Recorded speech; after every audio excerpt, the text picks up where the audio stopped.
Victoire 3-2 du Paris Saint-Germain ce soir contre l'OL. Paris continue sa série d'invincibilité en Ligue 1. À 3 matchs du record de l'AC Milan en 90, du nombre de matchs sans défaite à l'extérieur. Tout était parfait pendant les 80 premières minutes, Nono. Tout était parfait. Et malheureusement, dans les 10 dernières minutes, ça a sombré un petit peu.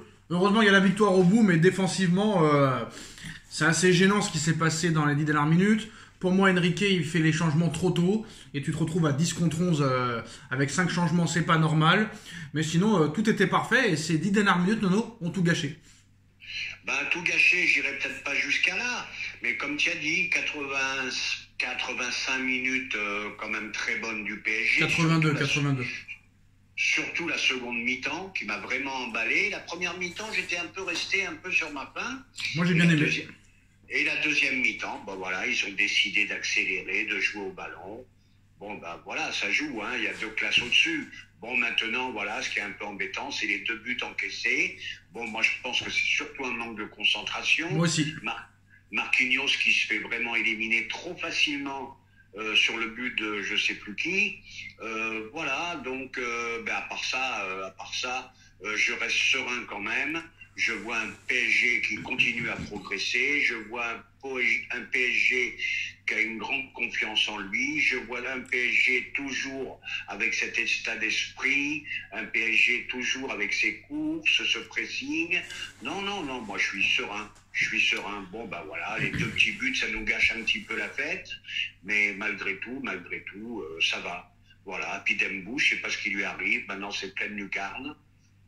Bravo Dembouz, qu'est-ce que tu veux que je te dise? Bravo le Demb. Et puis, Vara, ça va de mieux en mieux. Le petit Doué, le petit Barcola, tout va bien. Puis les 2 Portugais, là, c'est vraiment phénoménal. Vitinha et Neves, c'est vraiment... Alors ça, vraiment, c'est des recrues magnifiques. Moi, serein, Nono, oui. Offensivement, je suis serein. Au milieu de terrain, je suis serein. Mais défensivement, je suis pas serein. Honnêtement, là... je pense que pour eux, le match était plié. 3-1 à la 90e. Un match n'est jamais plié, Nono. Ne jamais sous-estimer ça. Un match n'est jamais plié. On peut voir des... Je suis d'accord avec toi. C'est pas bon. On est d'accord là-dessus. C'est plus un manque de concentration qu'autre chose. Oui, mais ça fait longtemps qu'il dure le manque de concentration. T'arrives à faire 3 clean sheets, mais c'est contre Brest, les clean sheets. Donc à un moment donné, non. Tu vois Liverpool gagner 2-0 tranquillement à City, même si City est malade. Contre City, t'en as pris 2. Le Real contre City, ils en ont encaissé aussi. Là, Liverpool, ils ont une défense, mais beaucoup plus forte que la nôtre. Et ça, c'est dangereux. Surtout qu'offensivement, tu vas devoir être exceptionnel si tu veux battre Liverpool. Parce que cette équipe est incapable de finir un match contre une grosse équipe sans prendre de but. Et c'est compliqué, alors que Liverpool peut le faire. Oui, c'est peut-être la seule petite carence qu'on va trouver dans l'équipe. Contre Liverpool, t'as pas le droit de faire ça. Pour jouer pendant 95 minutes à fond, être concentré pendant 95 minutes et t'as pas le droit à l'erreur comme ça. C'est comme Mendes, même défensivement, Mendes, il a été exceptionnel les 80 premières minutes, puis il sombre un petit peu aussi. Donc c'est chaud, mais bon, faut mieux que ça arrive maintenant que contre Liverpool. Là, on est d'accord là-dessus. Par contre, moi, offensivement, j'ai des choses à dire. C'est exceptionnel. Les replis défensifs, moi, ils m'ont impressionné. À un moment, Barcola, il fait une course de 60 mètres pour récupérer le ballon. Et le pressing, Nono, exceptionnel. Le pressing parisien, c'est exceptionnel. Même quand le gardien lyonnais avait la balle, il pressait sur le gardien pour lui prendre le ballon. Bon, ils n'ont pas pu faire ça tout le match, malheureusement, mais au moins les 60 premières minutes, l'intensité du pressing, exceptionnelle. On est d'accord là-dessus. On n'a jamais vu des attaquants du PSG défendre comme ça. Bravo, monsieur Enrique. Vraiment, c'est incroyable. Ils n'ont pas peur de faire des courses, des allers-retours. Vraiment. Et puis, j'ai l'impression que le PSG, ce qui me rend confiant, moi, le PSG, j'ai l'impression qu'au niveau physique, ils sont vraiment au top du top, vraiment pour la Ligue des Champions, là. Ils arrivent au top de leur forme, à mon avis. Je pense que physiquement, ils sont au point. Mais Enrique, faut pas non plus c'est bien qu'il soit arrogant, tout ça, mais faut pas être trop arrogant, tu vois, ça peut se retourner contre toi. Tu vois que tu fais déjà 5 changements à 5 minutes de la fin, Nono. Si tu fais ça contre Liverpool et que t'as un blessé, tu te retrouves à 10 contre 11 et tu prends un but sur la fin, ça nique tout. Faut qu'il soit un peu plus pragmatique dans les changements, c'est trop vite, ça va trop vite. Oui, il a fait l'erreur, lui, comme les joueurs, il a cru que le match était fini. Voilà. Et il y a un moment, un match, ça dure 90, 95 maintenant. Et il faut faire attention. Alors moi, Gvara, je l'ai trouvé exceptionnel pendant le match. Honnêtement, il est passeur décisif. En première mi-temps, je crois qu'il a gagné 9 ou 10 duels. Il a réussi tous ses dribbles. Il n'a pas perdu un ballon. Franchement, en numéro 10, c'est fort. Et c'est la compo que j'avais annoncée qui va être contre Liverpool. Hein. Il va jouer avec les 4. Ça veut dire qu'il va mettre Vara en numéro 10. En fait, l'équipe de ce soir, à part Beraldo qui sera remplacé par Pacho, c'est l'équipe contre Liverpool. Ça veut dire que Vara en numéro 10, Doué à droite, Barcola à gauche et Dembouz en 9. Ah tu avais raison Sacha, on l'a fait hier cette vidéo, tu avais raison, moi j'y croyais pas qu'ils mettraient les 4. Ouais. Et écoute, bravo à toi, hein, t'as bien vu le truc. Et voilà, je pense que ça va être la composition qu'il va y avoir contre Liverpool. Ouais, Doué, franchement précieux, hein. Précieux, Barcola précieux, Gvara précieux, Dembélé précieux. En plus ça switch, à un moment c'est Barcola qui se retrouve en 9, Dembélé à gauche, Gvara à droite, Doué numéro 10. Et après ça re-switch. Donc les défenseurs peuvent vite... les défenseurs adverses peuvent vite être déstabilisés par ces switches où tout le monde peut se retrouver à un poste. Ah oui, avec ces changements de poste sans arrêt, tu perturbes l'équipe adverse. Hein. Puis en plus, c'est des techniciens. Moi, c'est ça qui m'impressionne, c'est leur maîtrise technique aussi. Oh là là, et j'insiste sur les 2 Portugais. Mais alors, c'est... En tout cas, moi, Gvara à ce niveau-là, j'adore. Hein, en tout cas, hein, je le dis. Oui, Gvara aussi. Attends, mais tout part du milieu aussi. Ouais. Vraiment, moi, j'insiste là-dessus. Hein. Joao Neves, Vitinha, c'est quelque chose. Ah, Vitinha, il a 100 Verratti à chaque jambe. Mais Nono, moi, ce qui m'impressionne, c'est comme il s'appelle, c'est Neves qui fait quelque chose que plus personne ne fait depuis 15 ans. Il te met le maillot en dessous, le shirt, Nono. Il monte le pantalon à la Clarence Seedorf, tu sais. Et il est trop fort ce gars, avec sa barbe là, on dirait qu'il a 14 ans, mais il est fort. Hein. Ah, il est très fort ce Joao Neves. Et Hakimi métamorphosé, Hakimi qu'on disait, ça y est, son copain il va partir, il va être en dépression, mais il a jamais été aussi fort que cette année, que ce soit à Paris, à Dortmund, à l'Inter, au Real. Paris lui a donné une place énorme. Paris a bien renouvelé son contrat et il l'a prolongé avec une augmentation qui a dû lui faire beaucoup de bien aussi. Donc un Hakimi vraiment transformé et puis il mouille le maillot le mec. Hein. Il mouille le maillot. Lui aussi il n'est pas avare de course. Hein. Ça y va les allers-retours. Hein. Par contre Nono où ça va être problématique. C'est pour ça que ça va être compliqué, hein, mais bon. Le problème de banc. Il n'y a pas de banc. Ça, c'est problématique. Parce qu'on a vu que dès que Kanginli il a fait une passe décisive, c'est pas sa plus mauvaise rentrée ce soir. Mais tu vois qu'Hernandez, il retrouve pas son niveau. Non, le top le top sur le banc, c'est Ramos. Le geste qu'il fait sur le 3e but là de Hakimi, Nono. Le geste de grande classe internationale, de très très haut niveau. Mais à part Ramos, Nono, il n'y a personne pour moi qui peut être titulaire dans cette équipe. Honnêtement, Ruiz, bref, c'est un match sur 5. Franchement, il manque de banc. Ça manque de banc. Ah, ça manque peut-être de banc. Ça manque peut-être de qualité au niveau du banc. Et le geste de Ramos sur le 3e but, c'est pas exceptionnel? Ah, magnifique. Mais Ramos, j'aime beaucoup. Bon, la malchance qu'il a, c'est que Enrique ne veut pas d'avant-centre. Donc ça, c'est pas la peine. Mais pour l'instant, il a raison, le gars. Hein. Pardon? Pour l'instant, il a raison. Hein. Ah pour l'instant, on peut que lui donner raison. Mec, tu mets 3 à 4 buts par match sans attaquant. C'est exceptionnel. De toute façon, moi je le dis, le test, ça va être Liverpool. Là, on va vraiment voir vraiment le niveau du PSG. Est-ce qu'on peut se hisser au niveau d'un gros comme Liverpool? Est-ce qu'on peut même les battre? Moi, je pense que c'est possible. J'y crois. Là, vraiment, tu vas me dire, non, tous les ans, tu me dis pareil, mais cette année, j'y crois. Moi, je sais pas. Je sais pas pourquoi. Moi, en fait, je m'en fous. Je te dis pas, on va la gagner. Je te dis, j'y crois, on peut battre Liverpool. Moi, en fait, je m'en fous de cette année parce que cette année, c'est reconstruction. Donc, si tu perds contre Liverpool, c'est pas très grave. Mais moi, je pense que là, t'as quelque chose. Faut voir ce qui va se passer avec Donnarumma. S'il est pas au niveau, tu changes, tu prends un top gardien. S'il est au niveau, tu le gardes. Hakimi, top. Pacho, top. Nuno Mendes, on sait pas, mais c'est en train de revenir un petit peu top. Les 10 dernières minutes ont tout gâché, mais on verra. Moi, je pense, tu gardes cette équipe-là, tu dégages juste Hernandez, tu prends un top arrière gauche, tu dégages Marquinhos, tu prends un top défenseur central, Tu remplaces Ruiz, tu prends un top milieu de terrain. Tu prends un top joueur offensif et je pense que l'année prochaine, tu peux la gagner tranquille. Voilà, il y a 3-4 changements. Tu vires Kanginli, tu vires Asensio, tu vires Kolo Muani, tu prends 3 top joueurs pour les remplacer. Comme ça, tu as un gros effectif. Tu vires Marquinhos, tu vires Beraldo, tu remplaces par 2 gros défenseurs centraux. Tu mets un gros latéral droit en doublure Hakimi, gros latéral gauche à Mendes en concurrence. Et je pense que tu peux faire des ravages l'année prochaine. Je pense que c'est peut-être ce qui va manquer cette année. Ouais, d'accord, je suis d'accord avec toi. Il y a quelques retouches à faire pour la saison prochaine. Ouais. Mais malgré tout, avec ce que propose le PSG cette année, avec la qualité de jeu que je vois, avec ce que je vois au niveau ballon, au niveau intensité, au niveau état d'esprit, je dis que pourquoi pas cette année. Voilà. Mais bon, on verra. Mercredi, Stade Briochin, on verra contre quelle équipe il mettra. Gros test contre Lille la semaine prochaine. On ne sait pas si le match il va être reporté ou pas. C'est la LFP qui va décider. Mais j'espère qu'il va être maintenu parce que 9 jours sans jouer, ça fait beaucoup quand même, non? Ah oui, ça fait beaucoup. Voilà.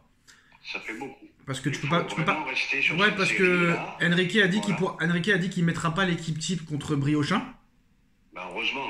Donc ça veut dire que tu vas te retrouver 10 jours sans jouer. Et même Genesio a avoué que 10 jours sans jouer, c'est compliqué. Bien sûr que c'est compliqué. Voilà. Alors maintenant, Nono, victoire 3-2. On verra ce qui se passera contre Lille et contre Liverpool. Maintenant, on va parler d'autre chose. Liverpool contre City. Nono, tout le monde bat City cette année. Donc on peut pas dire que City ce soit une référence pour peut-être voir si tu peux être capable de quelque chose.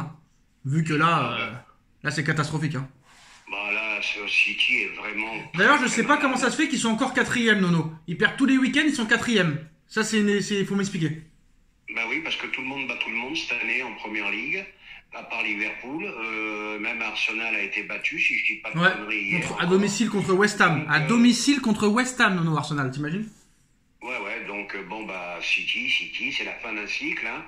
Guardiola l'a dit lui-même, c'est la fin d'un cycle, une équipe très malade, une équipe à reconstruire de longtemps là. Apparemment, il partira pas. Et d'après ce que j'ai lu, il partira pas. À mon avis, c'est une erreur. Je pense qu'il est plus suivi par son groupe. Et puis, on verra la suite. Moi, ce qui m'a impressionné, c'est comment De Bruyne et Silva, en quelques mois, ils se sont éteints. Ça, c'est impressionnant. Silva, moi, je te l'avais dit, je le voulais pas pour le PSG. Et pourquoi il a fait revenir Gundogan, là? J'ai pas compris cette histoire aussi. Les mecs, ils sont usés, ça y est. Barcelone, ils en voulaient plus. Pourquoi tu le prends? Voilà, De Bruyne, le pauvre, l'un de mes joueurs préférés, blessure sur blessure. Et puis il a l'âge en plus maintenant, il a 33 ou 34. Silva, il est usé. Il a couvert des milliers de kilomètres, celui-là.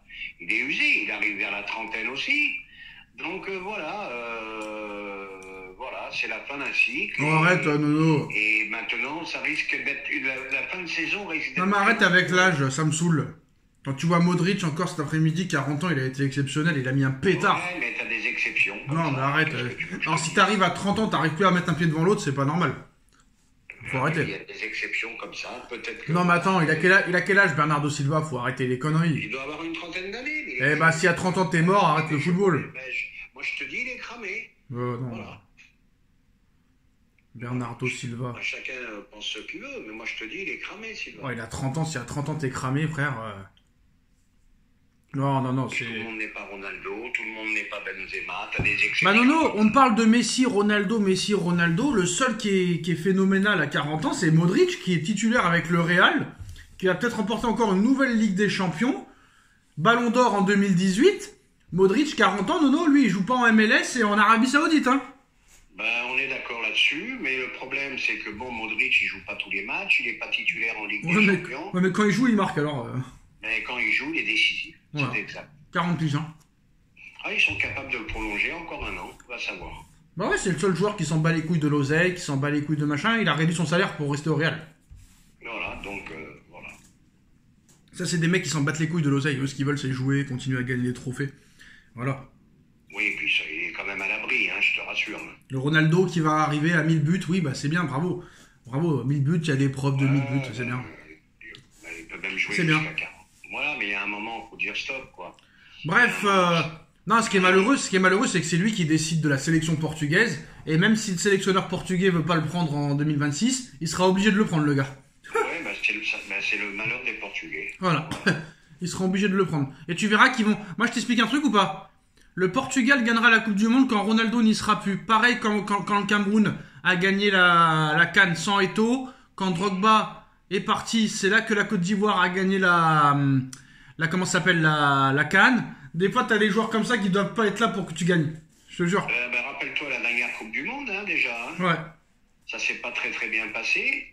Non, mais je t'explique. C'est souvent quand ces joueurs-là, stars soi-disant, ne sont plus là, que l'équipe gagne. Oui, mais regarde ce qui se passe au PSG, hein. Non, mais pour l'instant, oui, mais même en plus jeune, je vais peut-être dire un truc qui va affoler beaucoup de monde.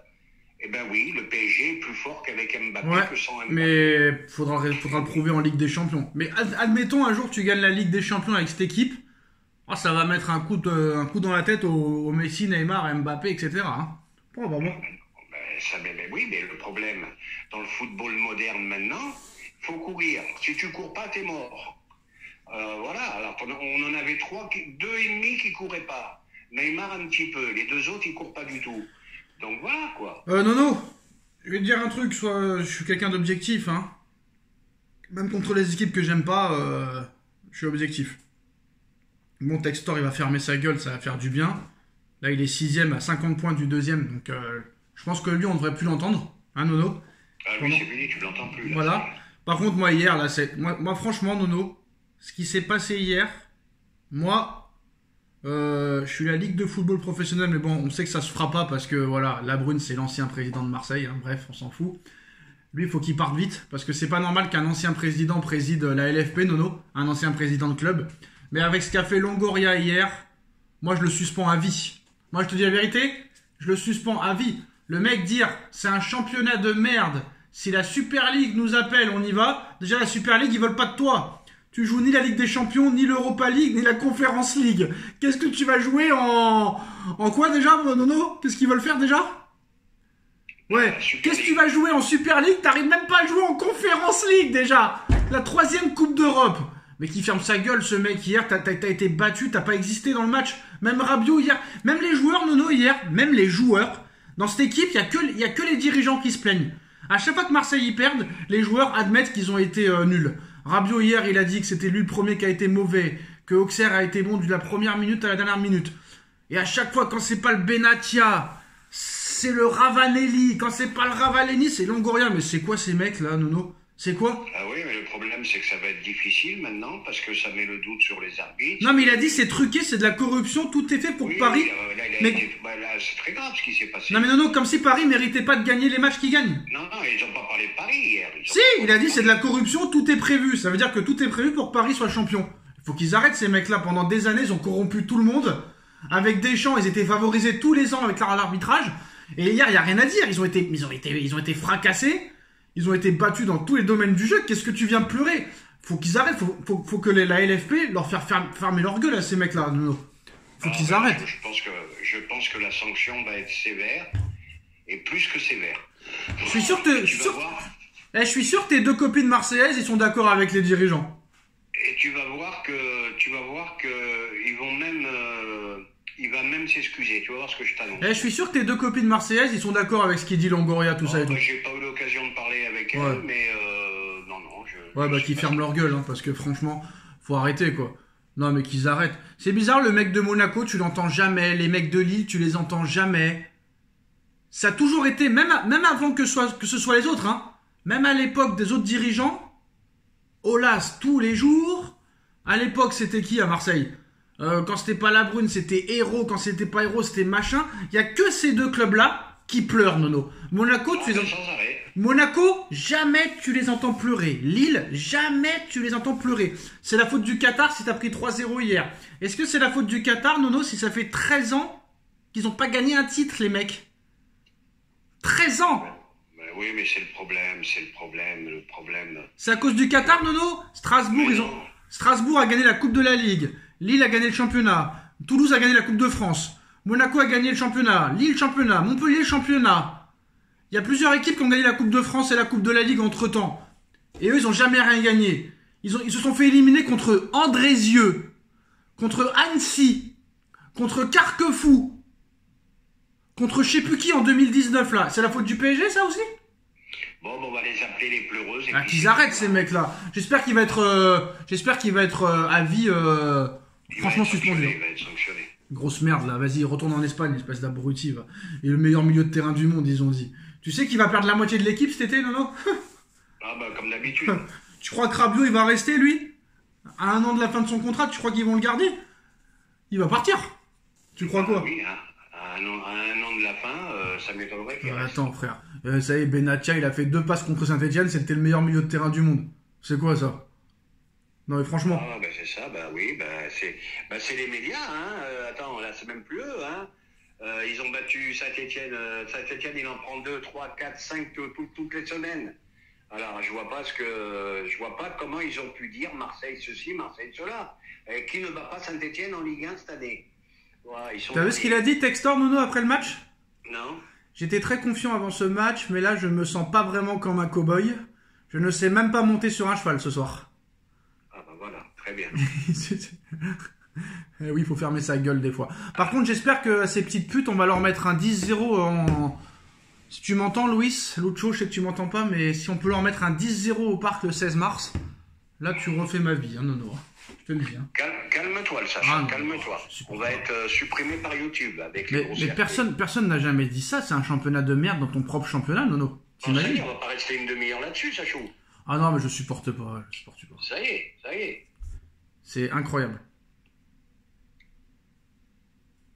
Ah, il a dit, Textor, on les battra un jour, il a dit. Un jour. Ben oui, il faut bien que ça arrive un jour, de toute façon. Hein.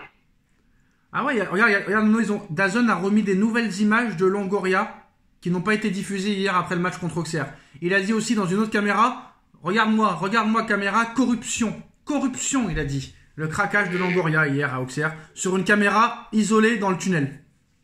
Eh ben écoute. Scène surréaliste. C'est un championnat corrompu, corruption, dans un championnat de merde. Il va ensuite faire face à une autre caméra et répète, regardez-moi, corruption. Si la Super League nous appelle, on ira. La Super League veut pas de toi, frérot. Déjà, la Coupe du Monde des clubs, ils voulaient pas de toi, déjà. Eh ben écoute, on a tout dit là-dessus. Espèce d'abruti. Bref. Voilà, Nono, on a tout dit, hein. On a tout parlé de tout, là. On a tout dit. On a tout dit, à très vite pour une nouvelle vidéo. Salut, Nono. Tchuss. À tchuss.